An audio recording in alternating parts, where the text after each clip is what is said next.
Nous avons maintenant le privilège d'avoir avec nous Monsieur Clément Turgeon-Thériault, le directeur général et artistique du Festif de Baie-Saint-Paul. Monsieur, comment allez-vous aujourd'hui? Ça va super bien, vous aussi? Ça va également très bien. Êtes-vous nerveux? Parce que là, ça s'en vient ou est-ce que c'est déjà commencé? Vous êtes dans les préparatifs. Êtes-vous toujours nerveux avant de commencer le festif? Parce que c'est des mois et des mois, sinon pas dire des années de travail qui viennent à conclusion. Oui, toujours. Tu sais, là, on a fini notre 14e édition du festival. La pression descend pendant quelques semaines, puis là, on commence notre 7e édition du festif à l'école. Donc là, la pression remonte. C'est un peu ça l'événementiel, mais on carbure à ça. Finalement, sûrement qu'on se plaindrait si on faisait plus de projets comme ça. C'est ça. Donc, parle-moi d'un petit peu. Donc, il y a le festival, puis ensuite le festif. C'est un événement avec deux volets. Est-ce que c'est deux événements différents? Comment est-ce que c'est organisé? Puis comment est-ce que vous êtes arrivé avec cette formule qui semble fonctionner? Ben, en fait, on a, tu sais, l'organisme, c'est le festif. Donc, on a le festival qui se nomme le Festif de Baie-Saint-Paul. Donc, on a 14 éditions de fête. Ça se déroule à Baie-Saint-Paul en juillet. Ça, c'est un gros festival. On a une trentaine de scènes, 130 spectacles en quelques jours seulement. Donc, c'est un gros marathon. Puis, le deuxième gros projet qu'on a, c'est le Festif à l'école. Donc, c'est un projet scolaire qui se déroule dans plein d'écoles un peu partout au Québec, entre autres dans les Laurentides. On va aussi Côte-Nord, Saguenay-Lac-Saint-Jean, en Outaouais. Et ce projet-là, en fait, on a 23 artistes cette année, puis ils se promènent, dans le fond, dans des écoles un peu partout au Québec. Ils vont offrir des spectacles gratuits aux jeunes de ces écoles-là et offrir aussi des ateliers d'écriture et des conférences pour les jeunes. Donc, nous autres, le but, c'était vraiment de sensibiliser notre jeunesse, finalement, à la qualité de la musique qui se fait au Québec. Est-ce que les deux sont arrivés en même temps ou est-ce que vous aviez votre festival, puis ensuite vous vous êtes dit, ce serait bien de prolonger le plaisir, on pourrait le décliner autrement, puis c'est ainsi que le festif est arrivé? Oui, exactement. Dans le fond, nous, le Festival École, c'est la 7e édition. Donc, c'est arrivé à peu près 6-7 ans après la création vraiment de notre organisme. On avait déjà 7 ou 8 éditions du Festival de fête. On avait envie de redonner à la communauté. Donc, au début, ça s'est vraiment fait juste dans une école à Baie-Saint-Paul, là, notre école secondaire de l'époque, là. Puis rapidement, on a vu l'intérêt de partout au Québec. Puis là, maintenant, ben, c'est ça, on est dans une douzaine de régions administratives un petit peu partout en province, là. Donc, on commence en septembre. Là, on vient de lancer le projet, puis ça se poursuit jusqu'au mois de juin. L'élément déclencheur qui a fait en sorte de créer le festif, est-ce que c'est vous ou quelqu'un d'autre au sein de l'organisation qui a remarqué dans la région de Baie-Saint-Paul une diminution de l'intérêt des jeunes envers un certain type de musique ou une diminution chez les jeunes de leur appréciation pour la musique ou la composition musicale? Ben, c'est un peu tout ça. En fait, tu sais, à la base, nous, dans le fond, notre festival est devenu très populaire, puis c'était beaucoup des gens, beaucoup des touristes, beaucoup des gens de l'extérieur et tout ça, puis on avait le goût de se grounder à nouveau, si vous me permettez l'expression. Donc, on s'est dit, rapprochons-nous de notre communauté à Baie-Saint-Paul, puis le premier truc qui nous est venu à l'esprit, c'est ça, c'est d'offrir quelque chose aux jeunes. Tu sais, nous, dans le fond, on a beaucoup de contacts dans l'industrie en raison de notre festival. On s'est dit, mettons à profit ces contacts-là pour des projets qui vont être positifs, des projets sociaux finalement. Puis c'est vraiment comme ça que c'est parti. Puis là, après ça, ben, notre désir, c'était de programmer des artistes québécois francophones au maximum, entre autres parce que, tu sais, avec les plateformes d'écoute en ligne, Spotify et tout ça, on a accès à toute la musique du monde finalement. Fait que des fois, on finit par oublier qu'il y a du bon beat qui se fait au Québec. Tu sais, par exemple, des fois, on a À la Claire Ensemble qui était allé ou peu importe, là, des artistes plus dans le milieu rap. Puis c'est ce qu'ils disaient dans les conférences aux jeunes. Ils disaient, qu'est-ce que vous écoutez? Souvent, les jeunes donnaient des noms des artistes américains, des rappeurs américains. Super bon. Mais là, justement, l'artiste en conférence, lui, ben, il dit, écoutez, ce que vous me dites, ça se fait au Québec. Voici les équivalents. Fait que ça permet aux jeunes, des fois, d'aller trouver de la musique qu'ils connaissaient pas, là. Serez-vous en mesure de mettre le doigt sur une raison en particulier ou plusieurs raisons peut-être pour lesquelles le festival lui-même a commencé à être plus apprécié par les touristes et les gens de l'extérieur que les gens locaux? Ben, en fait, ben, puis je dis ça, tu sais, les gens locaux aussi participent énormément, mais on a à peu près 50 000 personnes. Fait que c'est sûr, tu sais, notre ville elle contient que 7 000, donc c'est sûr que ça rajoute beaucoup de gens de l'extérieur. Ben, premièrement, on est à Baie-Saint-Paul. Ceux qui connaissent pas, c'est dans Charlevoix. vous arrivez à Baie-Saint-Paul, c'est à 1 heure de Québec, il y a les montagnes, le fleuve Saint-Laurent, la nature est exceptionnelle. Donc, juste le lieu, ça devient une destination. Finalement, souvent, les gens, ils viennent au festival, mais ils viennent aussi pour un peu en mode vacances. Là, ils viennent décrocher.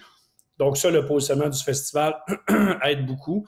Puis, c'est la formule aussi. Donc, nous, c'est vraiment déployé partout dans la ville. Vous avez des spectacles sur des scènes principales qu'on voit dans d'autres festivals, mais aussi sur le bord du fleuve, dans des cours arrière. Donc, vous avez la cour à Joanne, le balcon d'Alexis. Donc, on personnalise vraiment ça. Donc, quand vous venez au festival, c'est un peu prendre contrôle de la ville. Puis là, je le dis, c'est pas de façon négative.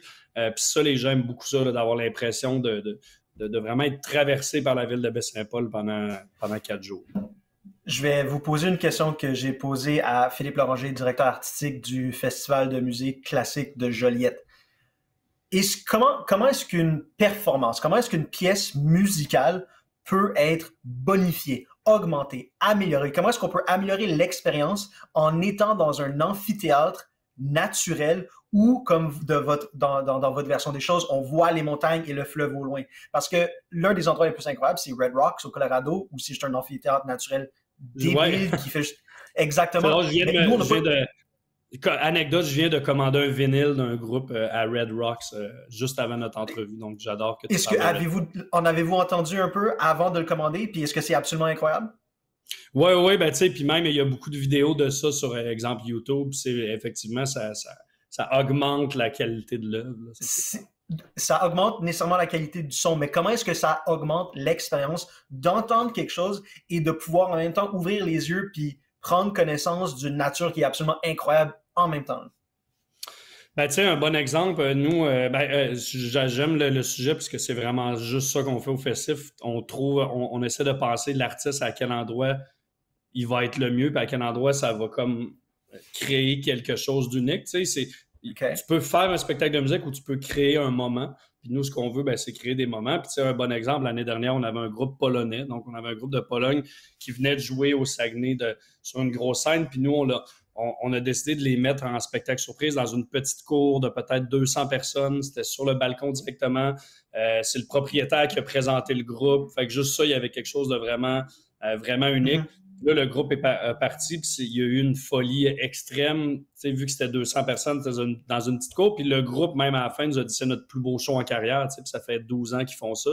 Mais d'être dans une cour arrière comme ça, à 9 h le soir, il y avait quelque chose d'unique. On aurait mis ce groupe-là sur une grosse scène, ça aurait été bon, mais il n'y aurait pas eu la même connexion, finalement, entre le public et l'artiste. Puis ça, on joue avec ça tout le temps au festif. Tu sais, quand Jean-Michel Blais, le pianiste, on l'a mis sur le bord du fleuve, puis il y avait le vent qui frappait dans le micro des fois. Donc, tu avais le piano, tu avais le bruit ambiant, les vagues dans le fleuve, le bruit des oiseaux, puis ça a créé quelque chose d'unique. Ce moment que vous avez mentionné, le fait de créer un moment, ce moment-là, est-ce que vous devez faire un calcul pour y arriver? Dans le sens, est-ce qu'il y a un moment qui est plus approprié pour un type de band qu'un autre? À la Claire Ensemble, ça bouge un petit peu plus que quelque chose qui est classique. Donc, est-ce qu'on aurait plus tendance à les mettre sur une grande scène ou est-ce qu'au contraire, on va les dépayser, on va prendre ça qui bouge énormément, on les met dans un endroit plus petit, plus intime pour changer l'atmosphère puis faire vivre quelque chose qui serait différent de ce qu'il ferait d'habitude. Donc, comment est-ce que vous arrivez au calcul pour trouver le bon moment puis le bon endroit pour chaque groupe? Premièrement, tu seras un très bon directeur artistique. T'as une bonne... Non, mais quand même, c'est tout à fait ça. Tu sais, on essaie... des fois, tu sais, à la Claire Ensemble, on revient sur eux. Tu sais, il y a des contextes qui ne fonctionnent pas. C'est le fun, des fois, de les sortir du contexte d'origine, mais on essaie toujours quand même de penser qu'il faut que ça fonctionne. Mais tu sais, exemple, Jean-Michel Blais, c'est un artiste qui aurait eu la capacité de jouer sur une plus grosse scène, de vendre beaucoup de billets. Nous, on a décidé de le faire à midi, gratuitement, au bout du quai, sur le bord du fleuve. Puis ça, c'est un exemple. Tu sais, c'est pas une décision financière intelligente parce qu'on ne fait pas d'argent sur ça puis on pourrait vendre beaucoup de billets. Mais c'est payant au final parce que les gens vivent un moment d'anthologie, quelque chose d'unique. Ça, on essaie de le créer souvent. Tu sais, on fait beaucoup de choses surprises aussi avec on a déjà fait Marjo qui jouait sur une vieille voiture qu'on avait transformée en scène au milieu de la rue Saint-Jean-Baptiste. Ça, tu sais, Marjo en a vu d'autres dans sa vie, mais tu sais, de la mettre comme ça au milieu du public sur une auto, encore là, ça a créé un moment, puis c'est ça qu'on essaie toujours de faire, parce qu'il y a tellement de festivals au Québec qu'il faut toujours, tu sais, il faut trouver des manières d'être pertinent à notre façon, puis ça, c'est une bonne façon de faire. Vous avez mentionné plus tôt, il y a 30 scènes au festival lui-même. Ça demande de l'organisation, ça demande de la logistique incroyable, 30 scènes. Je sais pas il y a combien de scènes à Oshéaga ou je sais pas il y a combien de scènes au Francophonie, mais est-ce que ça tourne autour de 30? J'imagine que ce serait un peu moins. Ouais, ben honnêtement, puis c'est pas pour nous vanter, mais on a fait un tour, puis on est pas mal le festival avec le plus gros déploiement, avec le plus de scènes. Puis là-dessus, il y a des scènes qu'on utilise une fois. Comme je disais, on fait des spectacles surprises, donc on avertit les gens 15 minutes avant par texto. Spectacle surprise, exemple de Claude Pelgag sur le bord de telle rue au piano. Ça, c'est un site. Donc, juste ça multiplie énormément le nombre de sites. Puis ça crée un parcours intéressant parce que le festivalier va passer, exemple, du fleuve, il va aller là, dans une petite ruelle, puis en se rendant dans la petite ruelle, ben, il va croiser des artistes ambulants, il va aller se prendre un café à la brûlerie du coin, là, il va se rendre à l'autre spectacle, ainsi de suite. Donc, c'est avantageux pour la ville de Baie-Saint-Paul la façon qu'on le fait parce qu'on promène les festivaliers un peu partout dans la ville. Là, ils découvrent des commerces, ils découvrent des coins de la ville qu'ils ne découvriraient pas normalement. Pour chaque édition du festival lui-même, c'est comme une recette, right? Dans le sens où vous avez des artistes à sélectionner. Puis j'imagine que ça, c'est pas fait au hasard. Vous mettez pas des noms de band dans un chapeau puis vous dites cette année, on aimerait inviter eux. C'est un calcul qui est fait pour arriver à un équilibre entre les styles musicaux différents. Est-ce que ça, c'est difficile à renouveler chaque année ou est-ce que sans trancher puis sans faire clean cut puis repartir de nouveau, vous vous inspirez de ce qui est bien fonctionné l'année précédente, puis vous faites « OK, ben ça, c'est un bon équilibre ce jour-là avec telle band, tel style, puis vous repartez de ça pour l'année d'ensuite? » Oui, quand même. Tu sais, c'est un travail tout le temps. Là, vous voyez, j'ai un bracelet. Ça, c'est Pop Montréal. Donc, il y a un festival présentement. Puis là, juste hier, je suis allé voir une douzaine de shows. Fait que moi, à l'année, je passe mon année, ben, pas mon année, mais je vais dans beaucoup de festivals, autant au Québec qu'à l'international, pour trouver des nouveaux artistes. Mais on commence à avoir une formule. Tu sais, on le sait que telle scène, ça va être plus du rock. Telle scène, c'est plus du rap. Telle scène, c'est plus du classique. Donc, déjà, on a des repères comme ça. Puis, de temps en temps, ben, on s'amuse justement à mettre peut-être un band différent sur une scène qui, normalement, il y aurait du classique et tout ça. Bon, malgré qu'on a 30 sites, il y a beaucoup de ces sites-là qui ont chacun leur ADN. Donc, on part déjà de ça. Moi, ça m'aide à placer des choses. Puis, c'est ça, mais c'est vraiment une recherche. C'est moi qui fais la programmation, tu sais, pas mal au complet. Fait que c'est assez obsédant, là, tu sais. T'écoutes plus la musique de la même manière. Tout ce que j'écoute, j'essaie de penser si ça va dans le festival. J'ai un background de sport, puis une expression en sport qui dit « If you're not cheating and stealing from the other team, you're not trying. » Si vous trichez pas puis vous volez pas de l'autre équipe, vous essayez pas. Donc, j'imagine que vous, pour démarquer votre festival, pour innover, vous cherchez des nouvelles idées, mais également vous promenez de festival en festival pour voir ça fonctionne bien ici, je pourrais emprunter ça pour le mien. Donc là, vous êtes en mode scouting, vous êtes en mode recherche de nouvelles idées ou d'emprunt d'idées d'autres personnes. Ou est-ce que vous faites pas ça, puis vous dites, je fais à ma façon, puis j'essaie le moins possible d'emprunter de qui que ce soit d'autre? Ben, c'est un mélange des deux. Tu sais, c'est dur de pas emprunter des idées parce que, tu sais, il y en a beaucoup de festivals, beaucoup de choses se sont faites, mais c'est de les adapter après. Tu sais, l'année passée, je suis allé dans un festival en Islande, puis il y avait des spectacles dans des commerces vraiment particuliers, puis je trouvais ça le fun d'aller dans des commerces, dans des magasins de linge, des affaires, pour faire des spectacles. Là, moi, je suis reparti avec cette idée-là. J'en ai parlé à mon équipe avec des partenaires, puis on a fait une petite série inspirée de ça, mais complètement différente. On a fait ça dans une caserne de pompiers, de la municipalité. Fait que tu as les camions de pompiers, tu as le groupe au milieu. On l'a fait sur des allées d'un salon de quai. Donc, on a, tu sais, des fois, c'est un déclic. Puis là, tu te dis, je vais m'inspirer peut-être de ça, puis je vais le ramener, puis l'adapter selon la réalité de ma ville aussi. Tu sais, à Baie-Saint-Paul, c'est différent en Islande, par exemple. Mais des fois, c'est des petits déclics comme ça. Puis après, ben c'est ça, c'est un heureux mélange. Tu sais, nous autres, il y a plein de concepts qu'on a qui n'existent pas ailleurs. On a des scènes flottantes sur la rivière. On a fait ça il y a quelques années, puis là, il a commencé à en avoir d'autres. On fait des shows dans un bus de ville qu'on a transformé en salle de spectacle, ambulante, tout petite. Donc, on a nos concepts, puis on va s'inspirer, évidemment. On va aussi trouver des artistes. Donc, souvent, je vais dans des festivals, puis je découvre des artistes que je vais inviter à mon festival après. De la façon que je le vois, c'est aller à un concert, c'est ici, all right? C'est une occasion spéciale. On se prépare, on s'habille, on fait ça entre amis, on prévoit des mois et des semaines à l'avance. Donc, je le vois ici. Puis ce que j'entends, c'est que vous, au festival ou les autres festivals, ce que vous tentez de faire, c'est de l'amener ici ou de l'amener là. Dans le sens où vous tentez parfois de le démocratiser le plus possible. Donc, le faire 15 minutes à l'avance, vous avertissez les gens dans une caserne, dans un commerce. Donc, c'est quelque chose que c'est normal. C'est adjacent, ça touche à des trucs normaux. Vous le faites dans le setting le plus normal possible, donc vous le démocratisez.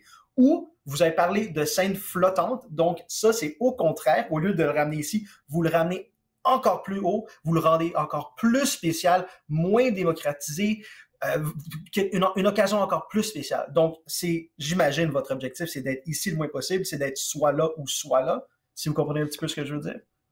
Oui, tout à fait. Vraiment, tu sais, dans le fond, tu sais, quand tu dis là, mettons, ça, on en a besoin. Tu sais, il y a des gens qui ont besoin d'avoir leur repère. On a une clientèle variée, donc c'est pas tout le monde, tu sais, qui peuvent aller dans une rivière, regarder un spectacle ou des affaires de même. Donc, on en a là.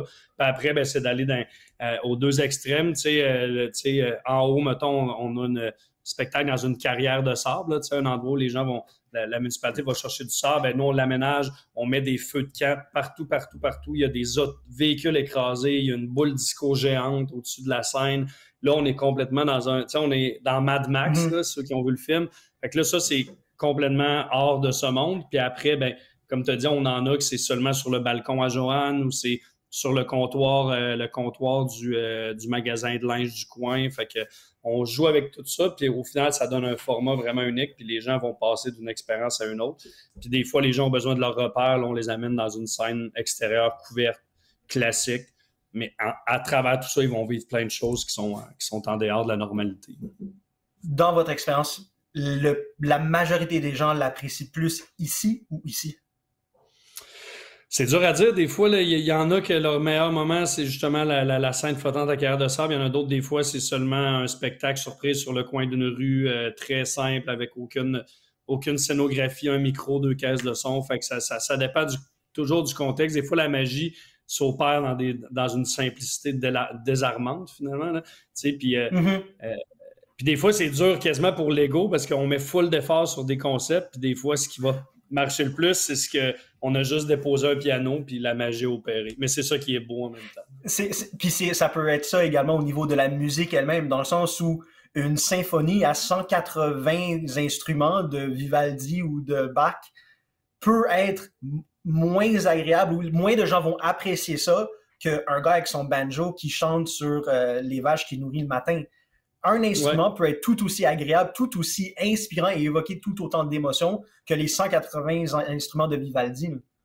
Exact. C'est ça qui est beau avec la musique, finalement. Là, on en fait tous ce qu'on veut, puis c'est super de même. Là. Fait que c'est toujours de trouver l'équilibre là-dedans. Puis, nous autres, on a aussi le défi à Baie-Saint-Paul. On est rendu avec pratiquement trop de monde pour justement cette formule-là. Donc là, nous, on est à trouver l'équilibre parce que si on devient avec trop de festivaliers, on ne pourra plus créer des moments uniques comme des shows dans des cours arrière et tout ça, parce qu'il va y avoir trop de monde, ça va devenir désagréable. On est comme à la croisée des chemins un peu, là, fait que là, en équipe, on réfléchit comment garder cet achalandage-là sans augmenter puis finir par perdre cette magie-là, finalement. Donc, l'objectif du festif, maintenant, c'est d'augmenter l'appréciation de tous les types de musique. Et est-ce que ça a été difficile d'aller voir cette année, je pense, c'est 23 artistes ou que vous avez dit 23, 24? 23? Oui, ça, c'est festif. Puis, tu sais, pour faire la différence, dans le fond, là, il y a le festif de Baie-Saint-Paul, c'est le festival, puis le projet scolaire, c'est festif à l'école. C'est ça. Donc, est-ce que ça a été difficile d'aller voir 23 artistes et leur dire « J'aimerais que vous participez au festif ». L'objectif, c'est oui d'offrir une performance, mais c'est par le biais de cela également de donner des conférences qui vont faire en sorte que les jeunes vont s'éveiller à l'importance de la composition, à l'importance de cet art-là.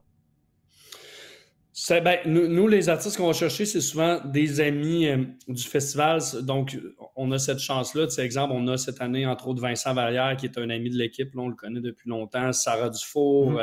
C'est des gens avec qui on fait affaire depuis longtemps dans le festival. Donc, c'est des gens qui comprennent notre philosophie. Puis qu'ils n'ont pas le choix d'encourager ça finalement, parce que pour eux aussi, c'est du développement de public au final. Tu sais, le jeune de 9 ans qui va écouter Sarah Dufour dans sa classe de français, ben c'est lui qui va finir par aller la voir plus tard. Donc pour les artistes, c'est vraiment important de le faire, puis ils n'ont pas souvent l'occasion. Il y a des fois des initiatives qui se font dans des écoles, mais d'avoir vraiment un regroupement comme on le fait, c'est vraiment bénéfique pour les artistes. Il y en a qui se prêtent au jeu, il y en a qui ne veulent pas. Puis on respecte ça, mais je pense que ceux qui refusent manquent quand même une très, très belle occasion d'aller vers un public qui est super, qui est très captif. Là. Moi, je me déplace des fois dans les écoles, puis c'est magnifique. Si vous avez dit aller vers le public, je trouve ça intéressant parce qu'on a parlé de tous les différents types d'expériences de concerts, là, mais à ces 3 niveaux-là, c'est toujours le public qui va vers l'artiste. C'est le public qui se déplace pour aller à un endroit où ils vont voir l'artiste. Mais pour le festif, c'est tout le contraire. C'est l'artiste qui va au public j'imagine que les concerts se font à l'école, dans les classes, c'est ça? Et donc, c'est une expérience différente parce que l'artiste, l'art vient à eux. Donc, est-ce que ça change leur appréciation de la chose? Est-ce que ça la rehausse?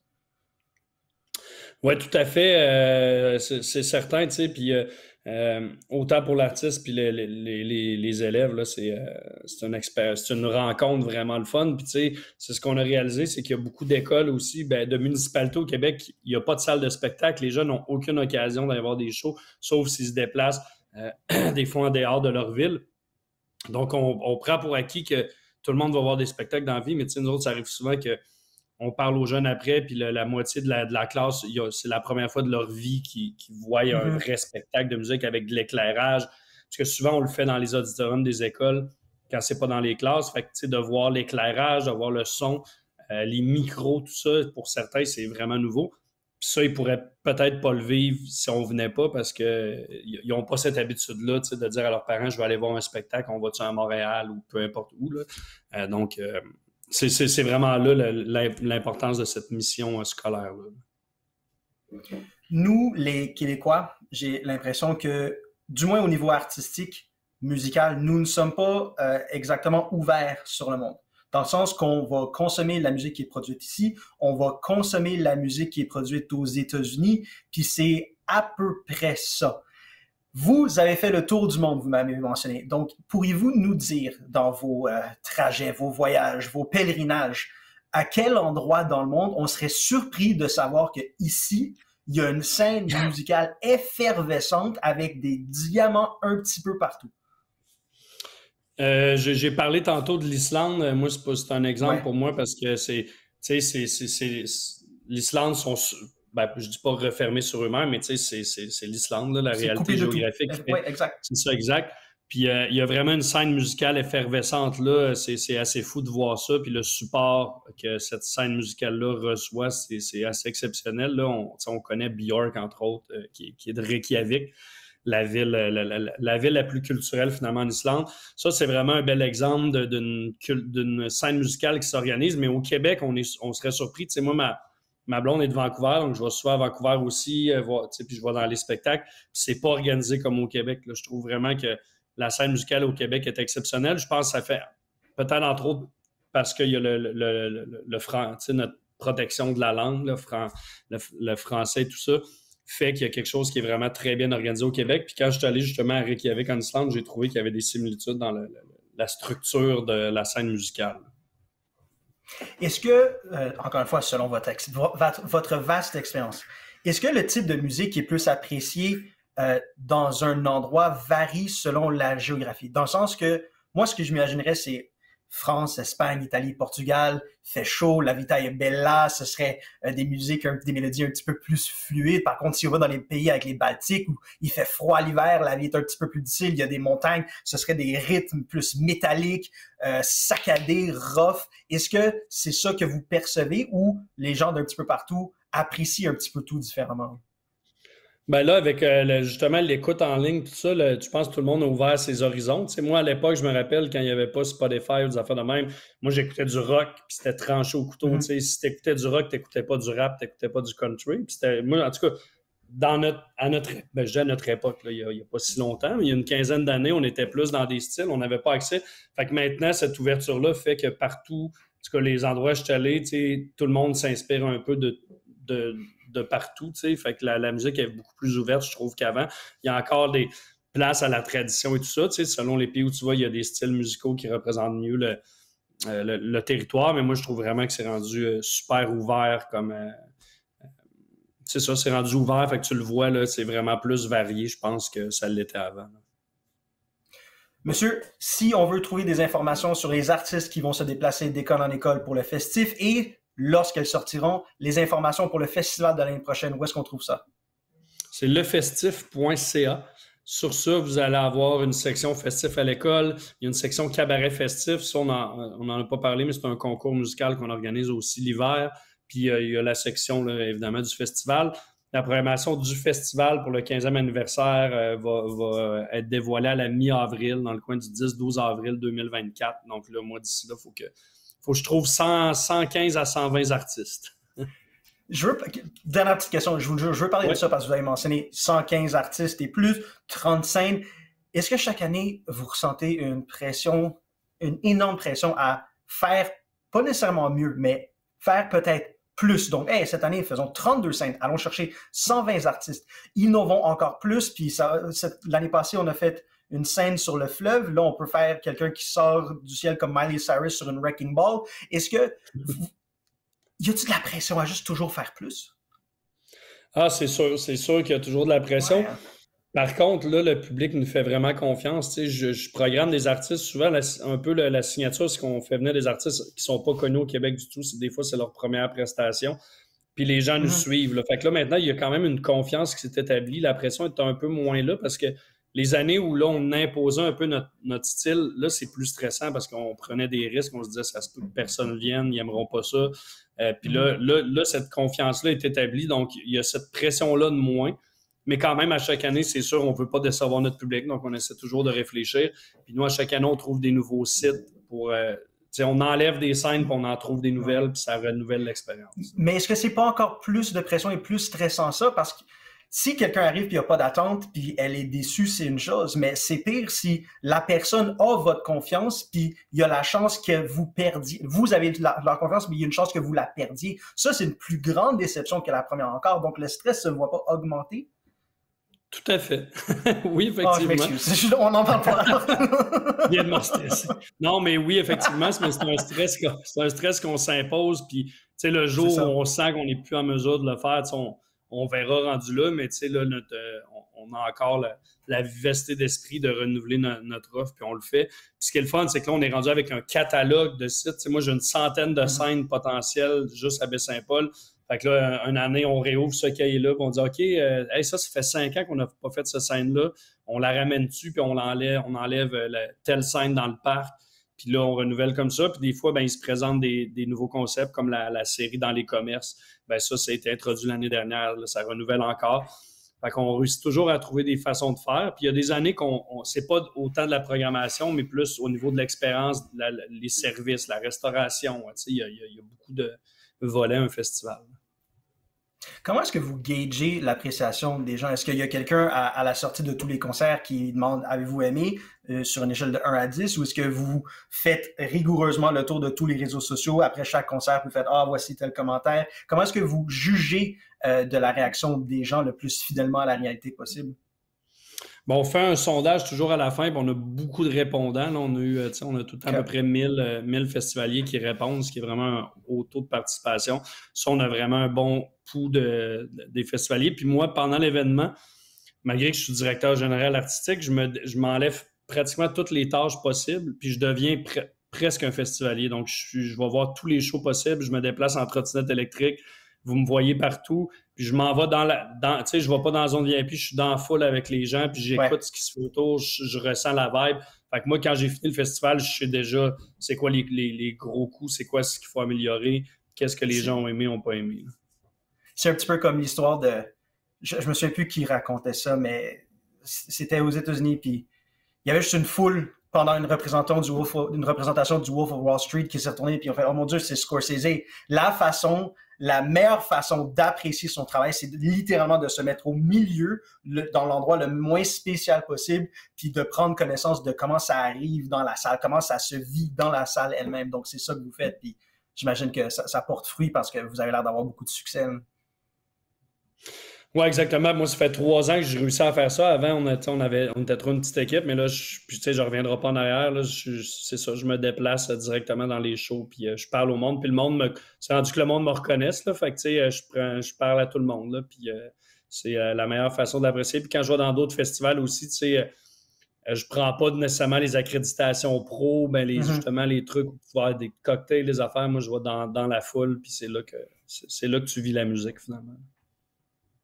Monsieur Turgeon-Thériault, je vous remercie beaucoup d'avoir été des nôtres. C'était super intéressant, puis on espère pouvoir vous parler peut-être avant la prochaine édition du festival. Donc, à l'année prochaine, puis encore une fois, merveilleux. Merci beaucoup d'avoir été des nôtres. C'était super intéressant. Je vous souhaite une fantastique journée. Au revoir. Merci beaucoup. Salut.